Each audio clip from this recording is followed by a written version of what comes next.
Bienvenidos a El Animal Expresivo Podcast. Soy José Luis Benítez. En este episodio, Fuerza Armada de El Salvador bloquea acceso a la verdad sobre la masacre de El Mozote.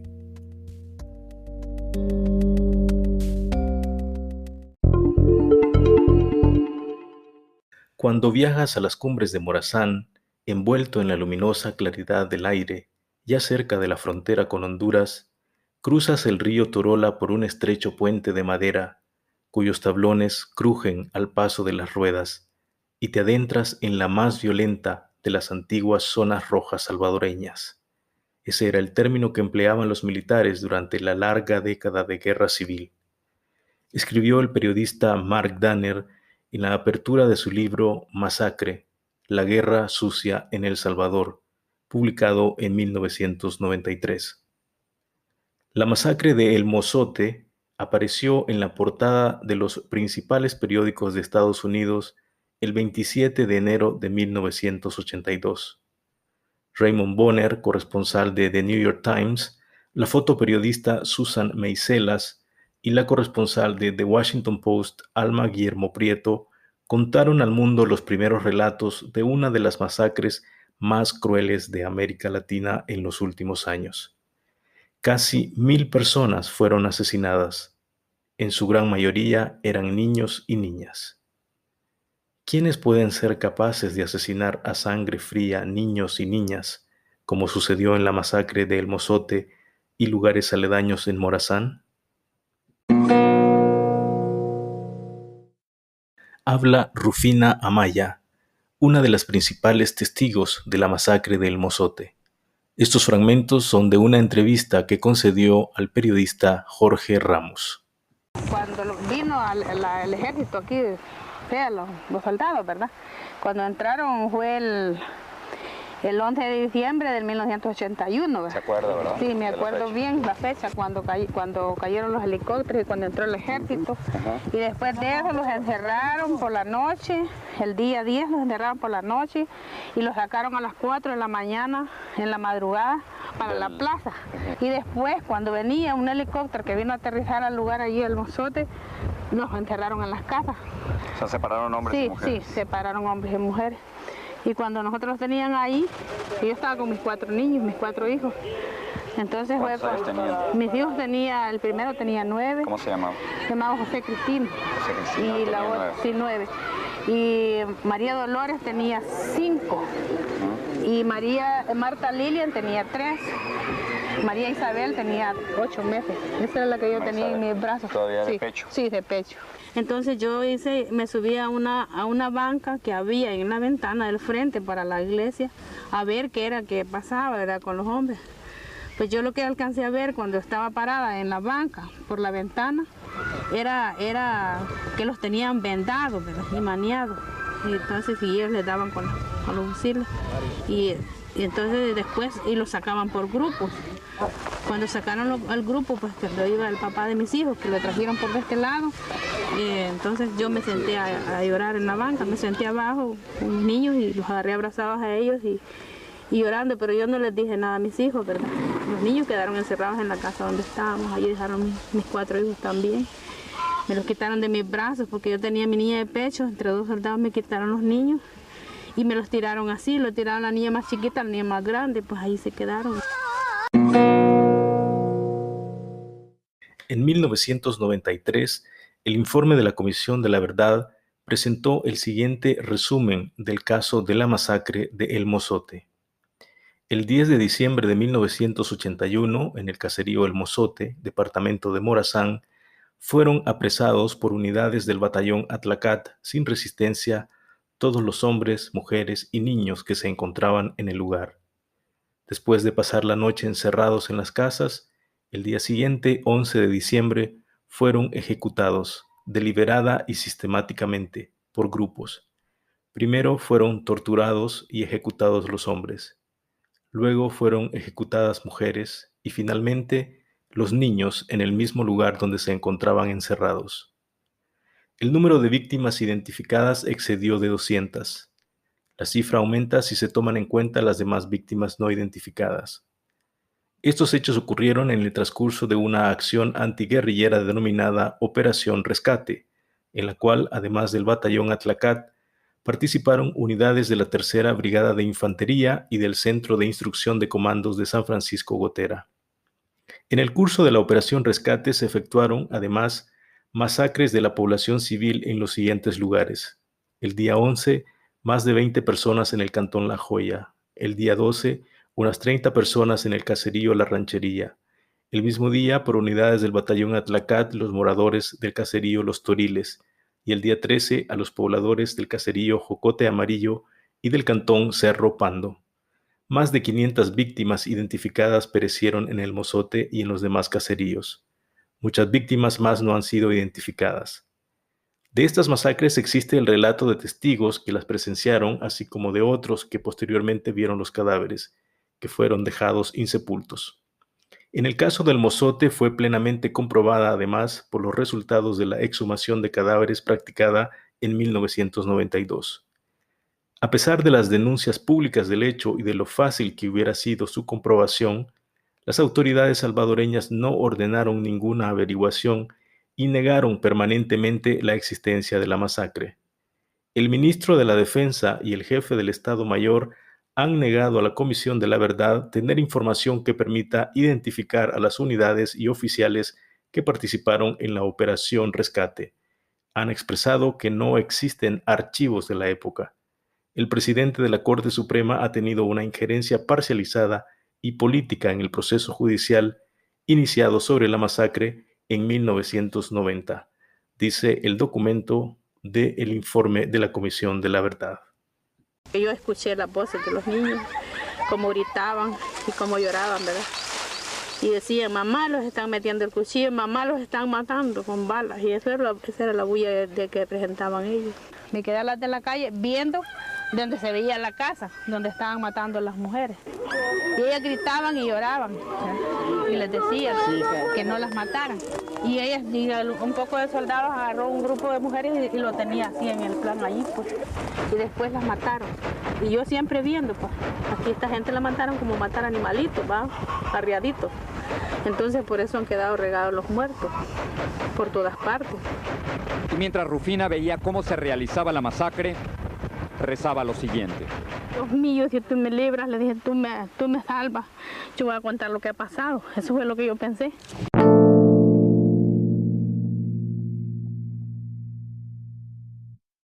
Según el informe de la Comisión de la Verdad, el coronel Jaime Flores Grijalva, comandante de la Tercera Brigada, tenía a su cargo la supervisión de la Operación Rescate.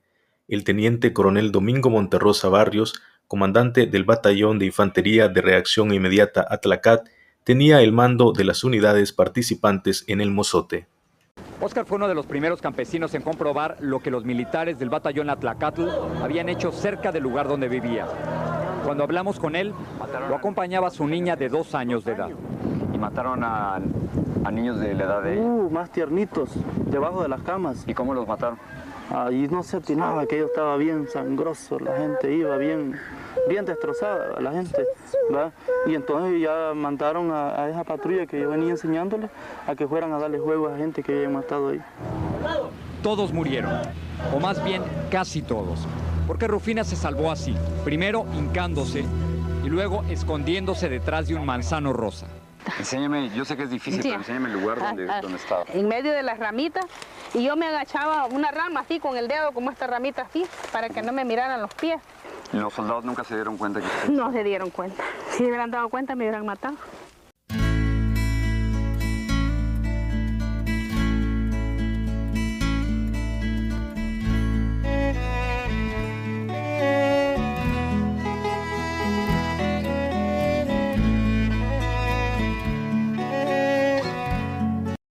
En el año 2017, el gobierno de El Salvador actualizó la cifra de personas ejecutadas en la masacre del Mozote a 978 personas. De estas, 248 eran niñas, 200 mujeres, 220 hombres, 293 niños, 12 no nacidos y 5 de edad no especificada.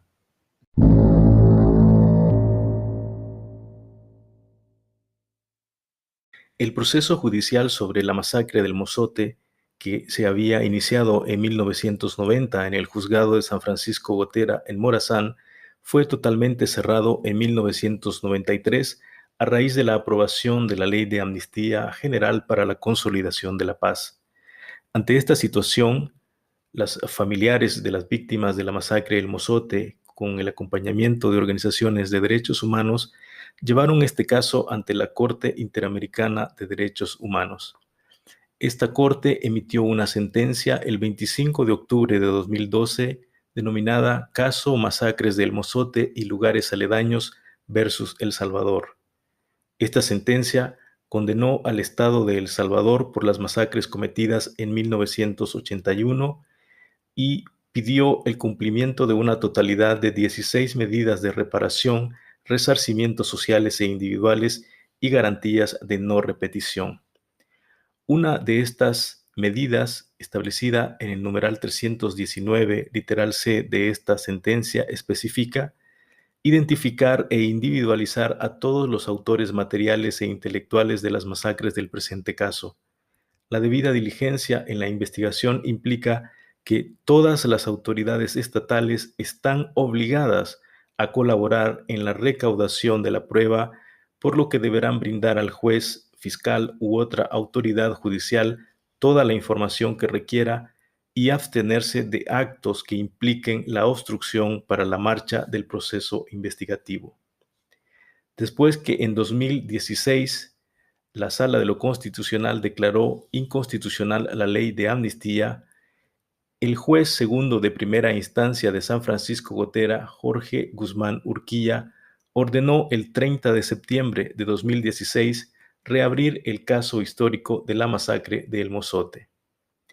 El 18 de junio de 2019, el nuevo presidente Nayib Bukele tuvo un almuerzo informativo en casa presidencial con familiares de las víctimas de la masacre del Mozote y sitios aledaños.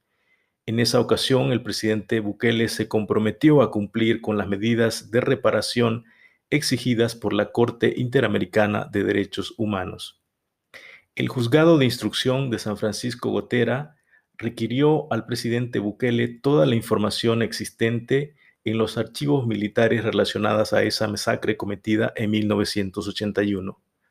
El juez Jorge Alberto Guzmán emitió una resolución el 24 de octubre de 2019 y dio 15 días hábiles al presidente en su calidad de comandante en jefe de las Fuerzas Armadas para entregar los archivos al juzgado. El plazo venció y la información no se entregó. En concreto, el juez ha solicitado copias certificadas de los documentos Plan de la Campaña Militar 1980-1992 en defensa de la libertad y la democracia, y el de la Operación Rescate realizada en Morazán en diciembre de 1981. El juez Guzmán basó su requerimiento en las declaraciones de funcionarios civiles y militares del gobierno anterior realizadas en el mismo juicio, quienes reconocieron la existencia de documentación militar en poder del Ejecutivo, algo que ha sido negado en diferentes ocasiones por el entonces ministro de la Defensa Nacional, general David Munguía Payés, y el mismo expresidente Salvador Sánchez Serén, incluso frente a la Sala de lo Constitucional de la Corte Suprema de Justicia. Habla el congresista de Estados Unidos, Gene McGovern, quien en un mensaje en diciembre de 2018 pidió al ejército salvadoreño toda su colaboración para brindar los archivos militares que el juez del caso El Mozote requiriera. De igual manera, ha pedido a la Embajada de Estados Unidos en El Salvador y a las agencias de defensa y de inteligencia de Estados Unidos proveer la colaboración para esclarecer este caso de El Mozote. The Salvadoran military should cooperate fully in providing information and archives as requested by the judge. Cooperation would demonstrate their commitment both to the rule of law and to the principle of civilian control over the military. Finally, the U.S. government should provide, through the U.S. Embassy in San Salvador, political support and any training needed by the judge in the case. All U.S. agencies, especially our defense and intelligence agencies, should review their files for documents from El Salvador covering the period of late 1981 and early 1982 that might shed light on the actors and decision makers who ordered and carried out the El Mozote massacre. They should provide these archives to the judge presiding over the case, as well as the attorneys representing the victims and survivors of the massacre. The El Mozote massacre, considered one of the worst human rights crimes ever to take place in Latin America, was an atrocity that should never have happened. The U.S. has an obligation to support the pursuit of justice in this case. For my part, I remain committed to supporting the survivors and their attorneys, honoring the memory of those who died, and supporting the rule of law and an end to impunity in El Salvador. It is critical that this case continue to advance. En una conferencia de prensa, el presidente Bukele había dicho que no era necesario una orden judicial para hacer entrega de la información sobre la masacre del Mozote. Textualmente expresó: es más, si el juez nos pide de la A a la F, nosotros vamos a hacer a la Z. Sin necesidad de orden judicial, nosotros hemos estado por reivindicar los derechos de las víctimas del conflicto armado o hemos demostrado con hechos y no con palabras, declaró el presidente Bukele en esa oportunidad.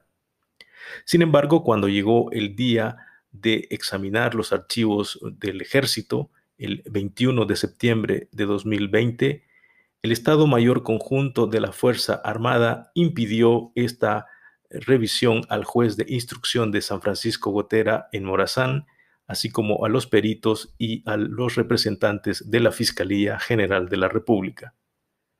Unos días después, el 24 de septiembre, el presidente Bukele en cadena nacional dijo que los archivos relacionados con el caso del Mozote y lugares aledaños pudieron haber sido destruidos, informando además sobre la existencia de algunos documentos y registros en archivos militares en el Estado Mayor Conjunto y en cuarteles relativos al caso encontrados como resultados de una búsqueda ordenada por él, y que esos documentos iban a ser entregados posteriormente al juez y a la fiscalía.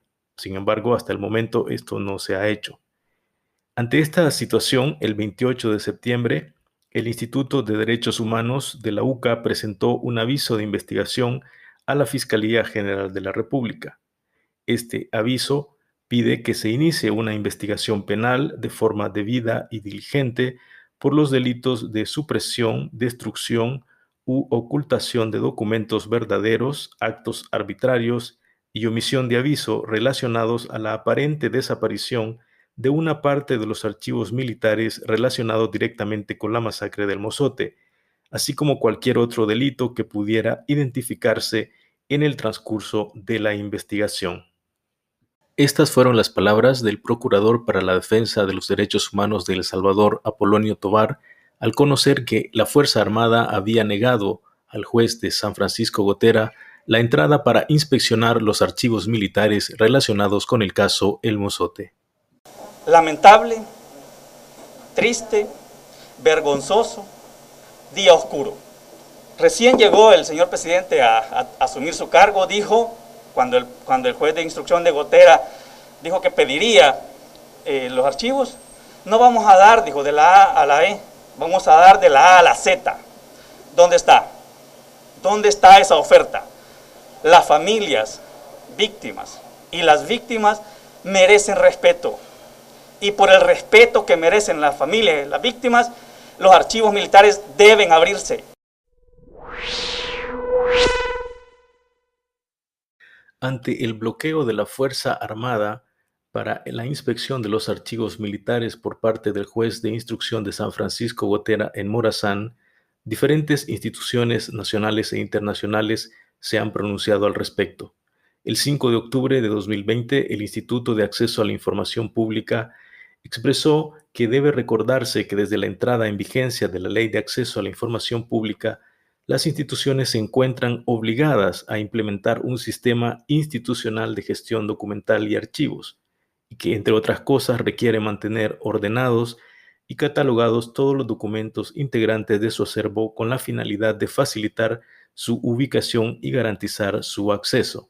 De igual forma, el Instituto de Acceso a la Información Pública recuerda que las decisiones sobre la existencia, completitud, validez y relevancia de la información relativa a casos como la masacre del Mozote y lugares aledaños no puede depender exclusivamente de la misma institución cuyos integrantes cometieron los hechos. Por el contrario, resulta esencial el ejercicio de la función judicial y la intervención de otras entidades independientes para el establecimiento certero de los hechos y la determinación de las responsabilidades. El 8 de octubre de 2020, la Comisión Interamericana de Derechos Humanos y su Relatoría Especial para la Libertad de Expresión manifestaron una grave preocupación por la negativa del Ministerio de la Defensa Nacional a cumplir con la orden judicial de realizar inspección en los archivos de la Fuerza Armada de El Salvador. En ese comunicado, estas instancias expresaron que la decisión sobre la existencia de la documentación o de calificarla como secreta y de negar su entrega jamás puede depender exclusivamente de un órgano estatal a cuyos miembros se le atribuye la comisión del hecho ilícito. Asimismo, la Comisión Interamericana de Derechos Humanos recordó que en el marco de la visita in loco a El Salvador en diciembre de 2019, recomendó al Estado reconstruir los archivos de las fuerzas de seguridad que actuaron durante el conflicto armado interno y que hubiesen sido destruidos, así como los documentos que no se produjeron cuando legalmente debían producirse. El lunes 12 de octubre de 2020, el juez de San Francisco Gotera y los peritos acudieron a las instalaciones de la Fuerza Aérea en Ilopango y nuevamente recibieron una negativa de las autoridades de permitir este procedimiento. Ese mismo día, la Sala de lo Constitucional de la Corte Suprema de Justicia rechazó un amparo presentado por el ministro de la Defensa, René Francis Merino Monroy, frente a la actuación del juez del caso del Mozote. La Sala de lo Constitucional advierte la inspección ordenada por el juez sobre ciertos archivos de la Fuerza Armada no tiene por finalidad la investigación de planes militares secretos, sino únicamente los que ayuden a indagar sobre las responsabilidades de los integrantes de la Fuerza Armada en la época que ocurrió la masacre. La Sala de lo Constitucional dice literalmente, en conclusión, no se observa que la actuación impugnada cause un agravio en la esfera jurídica de la Fuerza Armada, pues pese a que se alega que los archivos sobre los cuales se realizará la inspección constituyen información de planes militares secretos, se debe tener en cuenta que en el referido proceso penal se están investigando hechos sucedidos en 1981 en la relacionada masacre y por lo tanto serán documentos de esa época los que se examinarán por el juez, por lo que dicho argumento no puede ser impedimento para que tanto los sobrevivientes de esa masacre, los familiares de las personas asesinadas en ese operativo militar y la sociedad en general conozcan la verdad de los hechos acontecidos en esa época, sentenció la Sala de lo Constitucional de la Corte Suprema de Justicia. Unos días después, el martes 13 de octubre, el juez también fue negado de su entrada a la Segunda Brigada Aérea de la Fuerza Aérea con sede en Comalapa y el miércoles 14 de octubre también se le negó la entrada en la Brigada de Artillería Óscar Osorio en San Juan Opico, La Libertad. Esta fue la cuarta ocasión en que la Fuerza Armada evita el acceso a los archivos militares relacionados a la masacre El Mozote.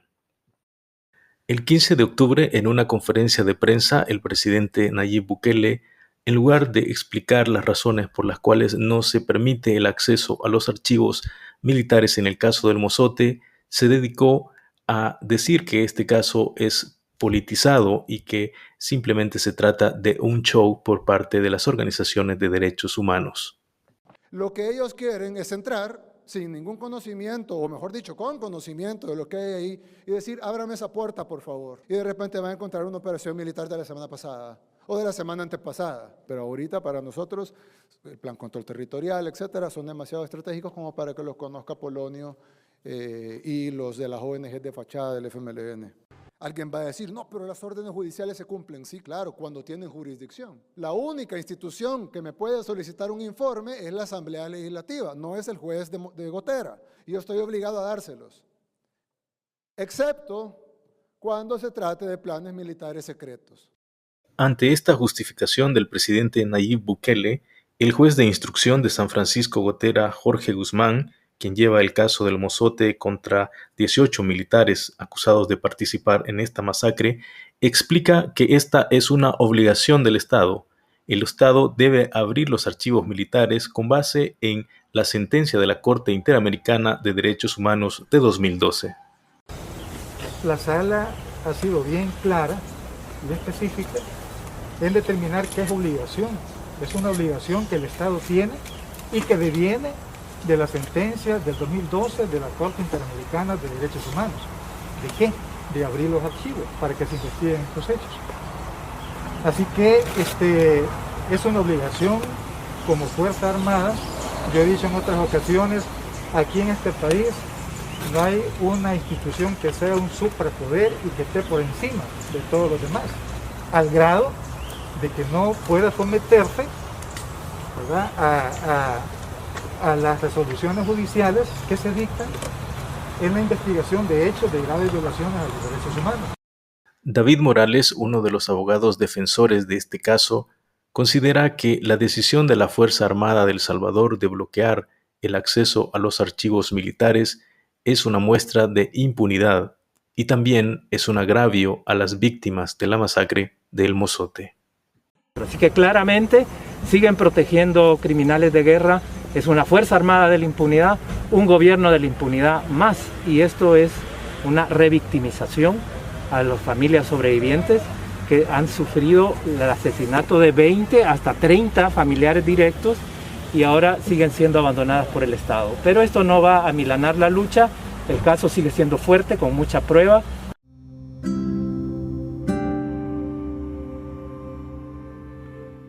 En este contexto surgen varias interrogantes. ¿Cuáles fueron las razones de fondo que hicieron cambiar la promesa del presidente Bukele de abrir los archivos militares de la Fuerza Armada? Él había dicho que incluso sin una orden judicial iba a abrir esos archivos, y ahora no permite el ingreso del juez ni los peritos para poder hacer una evaluación de los archivos del ejército. ¿Habrá influido de alguna manera el juicio celebrado en España del caso Jesuitas, en donde el ex coronel inocente Orlando Montano fue condenado a más de 130 años de cárcel por su participación en la masacre de los jesuitas en la UCA? En ese juicio, documentos históricos fueron prueba fundamental para demostrar su complicidad.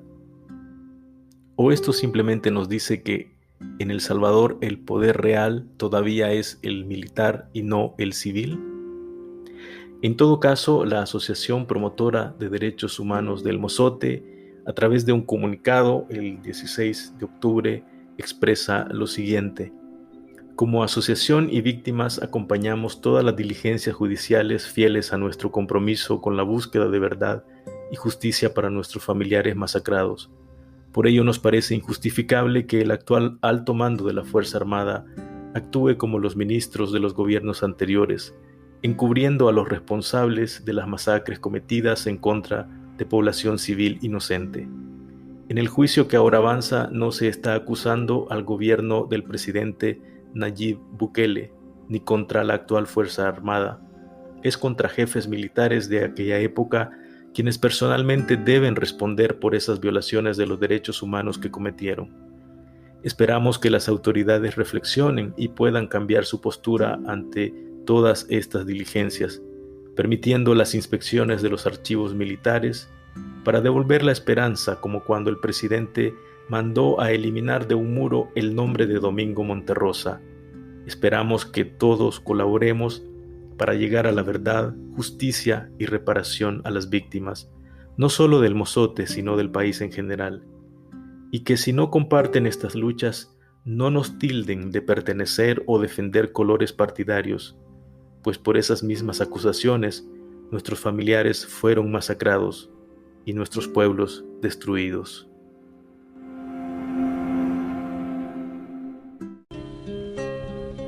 Y perdió la mitad de su vida, pero no se heredó la verdad.